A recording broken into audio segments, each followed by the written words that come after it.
Olá, que bom ter essa companhia aqui no canal Nisto Cremos. A gente continua avançando na nossa jornada pelo livro O Grande Conflito, essa saga incrível entre Cristo e Satanás. E hoje, olha, chegamos no capítulo 19, Luz para os Nossos Dias. É um capítulo fundamental. E antes da gente mergulhar de cabeça nesse estudo, vamos fazer o que sempre fazemos, pedir a direção de Deus. Vamos orar? Pai querido, nós te pedimos que o Teu Santo Espírito nos ilumine agora. Abra nossa mente, o nosso coração, para a gente entender o Teu plano e ficar mais perto de Ti. É o que pedimos em nome de Jesus. Amém. Olha só, a gente está estudando O Grande Conflito, essa história que atravessa milênios e que está chegando no seu clímax. E esse capítulo de hoje vai nos mostrar uma coisa incrível. Como é que Deus guia o povo dele ao longo da história, sabe? Principalmente naqueles momentos de confusão total, de desapontamento. É uma lição muito, mas muito forte sobre como a gente pode encontrar o propósito de Deus até naquelas provas que parecem ser as mais difíceis, as mais amargas da vida. E olha, se esse estudo tem sido importante para a sua vida, se tem feito a diferença, eu queria pedir uma coisa. Se inscreve aqui no canal Nisto Cremos, deixa um comentário, isso ajuda demais de verdade a gente a levar essa mensagem para mais gente. Bom, então para a gente absorver tudo que esse capítulo tem para nos ensinar, vamos dar uma olhada no nosso roteiro de hoje, no que a gente vai conversar. Vamos começar vendo um padrão que Deus repete na história. Depois, a gente vai entender o desapontamento dos primeiros discípulos. Na sequência, vamos esclarecer o que são os dois reinos, o da graça e o da glória. Aí a gente entra num paralelo histórico fascinante e, para fechar, vamos descobrir qual é o propósito por trás de toda a aprovação. Parece bom? Então vamos lá. Muito bem, começando pelo nosso primeiro ponto, um padrão divino que se repete. O capítulo já começa com uma ideia, assim, fundamental sobre a história e o jeito que Deus trabalha. E olha, é um princípio que, se a gente entende de verdade, muda tudo. Muda o jeito que a gente lê a Bíblia e muda até o jeito que a gente enxerga o que acontece no mundo hoje. O livro diz assim: os movimentos importantes do presente têm seu paralelo nos do passado, e a experiência da igreja nos séculos antigos encerra lições de grande valor para o nosso tempo. O que isso quer dizer na prática? A ideia central é que os princípios de Deus não mudam, eles são os mesmos.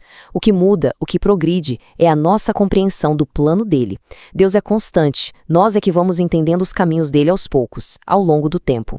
Pensa só. As pessoas são instrumentos nas mãos de Deus. Para cada época, ele dá uma porção de luz, o suficiente para aquele tempo.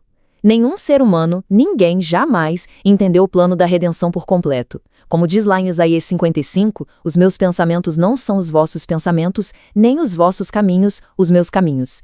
Quer dizer, nem os próprios profetas que escreveram a Bíblia entendiam 100% o que estavam escrevendo.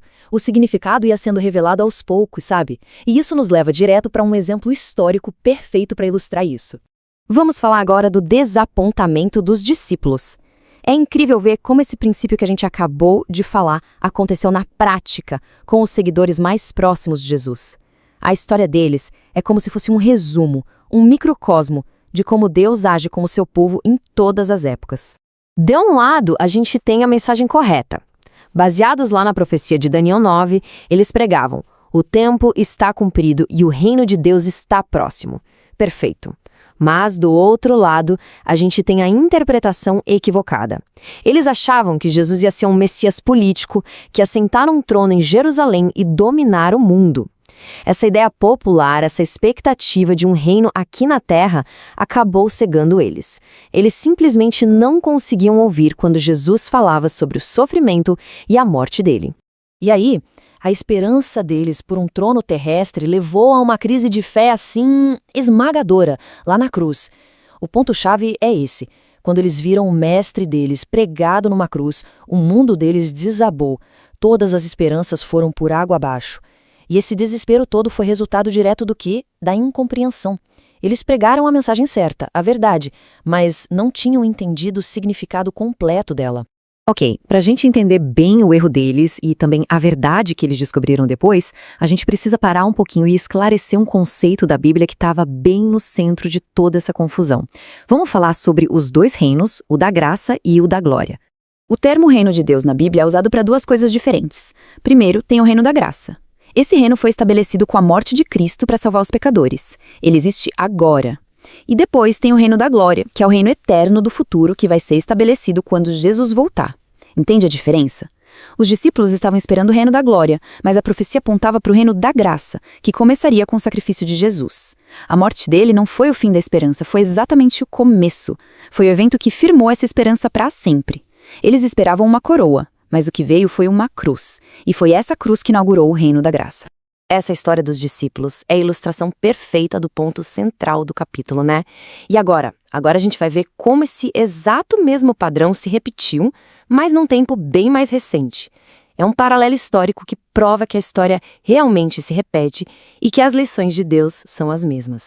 O livro diz: a experiência dos discípulos que pregaram o evangelho do reino no primeiro advento de Cristo teve seu paralelo na experiência daqueles que proclamaram a mensagem de seu segundo advento. Ou seja, o texto está traçando uma linha retinha, ligando os primeiros discípulos lá do tempo de Jesus até os crentes adventistas do século XIX, liderados por um homem chamado Guilherme Miller. Os dois grupos tinham uma mensagem de tempo baseada numa profecia, e os dois pregaram essa mensagem com toda a força. E o paralelo é impressionante. É uma história de 2 desapontamentos. Olha só. Os primeiros discípulos tinham como base a profecia de Daniel 9, das 70 semanas. Já os crentes adventistas dos anos 1840, eles se baseavam em Daniel 8, versículo 14, os 2.300 dias. A mensagem correta dos discípulos era: o tempo está cumprido. A mensagem correta dos adventistas era: o período profético está terminando. Nos dois casos, a mensagem sobre o tempo estava certa. O problema foi o evento que eles não entenderam direito. Os discípulos erraram na natureza do reino, confundindo graça com glória. Os adventistas erraram na natureza do santuário, confundindo o santuário terrestre com o celestial. E qual foi o resultado nos dois casos? Um desapontamento profundo. A cruz para os discípulos e o chamado grande desapontamento de 1844 para os adventistas. O erro deles veio de uma crença popular da época de que o santuário que ia ser purificado era o nosso planeta Terra. Eles achavam que Jesus voltaria e purificaria a Terra com fogo. Mas a profecia apontava para outra coisa. Apontava para a fase final do trabalho de Jesus como nosso sacerdote lá no santuário celestial. Uma obra de juízo que acontece antes dele voltar. E por isso, gente, entender essa doutrina do santuário celestial é absolutamente crucial, porque é lá que Cristo está trabalhando e intercedendo por nós nesse exato momento. Isso tudo levanta uma pergunta, né? Uma pergunta bem profunda. Se foi Deus quem deu a mensagem, por que ele deixou que eles entendessem errado? Por que ele permitiu toda aquela dor, todo aquele desapontamento? É uma pergunta justa. E a resposta, como a gente vai ver, revela um Deus que é ao mesmo tempo misericordioso e muito, muito sábio. Então, qual foi o propósito daquele desapontamento? Bom, primeiro, foi para testar os corações. Ali ficou claro quem estava seguindo a Cristo de verdade e quem estava só movido pelo medo ou pela empolgação do momento. Segundo, foi para purificar a igreja. Aquela prova fez os crentes pararem e pensarem: onde está o meu coração? Nas coisas do mundo ou nas coisas do céu? E terceiro, foi para corrigir o erro. A experiência forçou eles a largar as tradições dos homens e a mergulhar na Bíblia para entender por si mesmos. Ou seja, aquela provação não foi um fracasso, foi um processo necessário e cheio de misericórdia para fortalecer e purificar o povo de Deus, do mesmo jeitinho que tinha acontecido com os primeiros discípulos. A prova serviu para mostrar quem tinha uma fé de verdade. O livro resume assim: aos filhos da fé, a perplexidade e tristeza resultantes de seu erro operariam a necessária correção. Que frase forte! Foi por meio daquela experiência tão difícil que eles foram levados a estudar a profecia com mais cuidado, a construir uma fé com um alicerce muito mais forte. Eles aprenderam na prática a não aceitar teorias de homens acima do que a Bíblia diz. Foi literalmente na fornalha da aflição que o ouro da verdade foi purificado. E aqui a gente chega na mensagem central, que é uma mensagem de urgência. O ministério de Cristo lá no santuário celestial está chegando ao fim. E por que isso é tão importante pra gente hoje? Porque essa história toda não é só sobre o passado. A fase final do trabalho de Cristo pela humanidade está acontecendo agora. E o texto nos dá um alerta sério. A porta da graça está se fechando. É urgente que a Igreja do Senhor volte os olhos para o santuário, para onde Cristo está. E isso traz uma urgência que é pessoal. É para cada um de nós. A hora da decisão é agora. O tempo para decidir está acabando. A hora de aceitar a Jesus como Salvador e fazer isso com base num estudo sério, profundo da Bíblia é neste momento. Não dá mais para adiar a decisão mais importante da nossa vida. E isso nos deixa com uma pergunta para refletir, né? Será que o desapontamento, será que ele pode ser uma das ferramentas mais eficazes de Deus para nos revelar uma verdade mais profunda? Esse capítulo nos desafia a mudar nosso jeito de ver o fracasso, a provação, a não enxergá-los como um ponto final, mas como oportunidades que Deus nos dá para corrigir o rumo, para crescer, para chegar mais perto do plano que Ele tem para nós. Eu agradeço demais a companhia de todos neste estudo aqui no canal Nisto Cremos.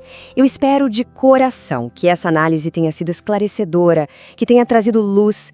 E fica o convite, não perca o nosso próximo encontro, porque a gente vai mergulhar no capítulo 20, que se chama Um Grande Despertar Religioso. Vai ser imperdível.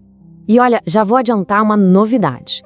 Assim que a gente terminar essa série incrível sobre o grande conflito, nós vamos começar um estudo bem profundo dos livros de Daniel e Apocalipse, bem aqui no canal. Então já se inscreve para não ficar de fora.